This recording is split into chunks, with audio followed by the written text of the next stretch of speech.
accidentally met my boyfriend's secret twin, and it changed everything I thought I knew about our relationship. For almost a year, I thought my love life was refreshingly normal. Alex and I met at a mutual friend's rooftop party in Brooklyn. The kind with string lights, cheap wine, and conversations that last longer than planned. We bonded over our shared obsession with ramen and old bookstores, and somehow, without either of us noticing, we became inseparable. Alex was thoughtful and gentle, a little awkward in a way that made him endearing. He always smelled faintly of sandalwood and old books, and he listened in a way that made you feel like nothing else in the room mattered. I thought I knew him completely. His routines, his stories, even the way he paused before answering difficult questions. I never once suspected there was something this big he wasn't telling me. The day everything changed started out completely ordinary. I decided to surprise Alex at his favorite coffee shop, the tiny place he swore made the best espresso in the city. I ordered his usual drink and grabbed a lemon muffin he loved, feeling proud of myself for being the kind of girlfriend who remembered small details. Then I saw him. He was sitting by the window. Same jacket, same posture, same face I'd kissed goodbye that morning. I smiled and walked right up to him. "Hey," I said. He looked up and frowned. Not playfully, not teasingly, genuinely confused.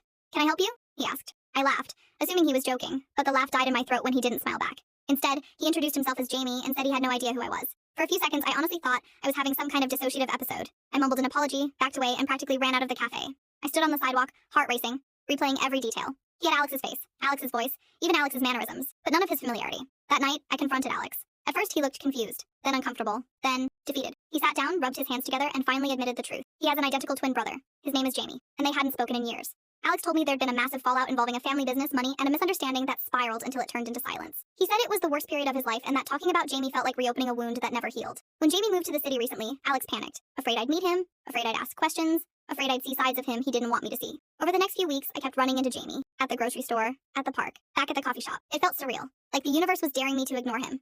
And every time we talked, my feelings grew more complicated. Jamie was like Alex, but louder, more confident. He laughed easily, spoke openly about the past, and didn't dodge hard questions. He talked about the feud with sadness, but also with honesty, admitting where he'd messed up and where he still felt hurt. Listening to both brothers, I realized something uncomfortable.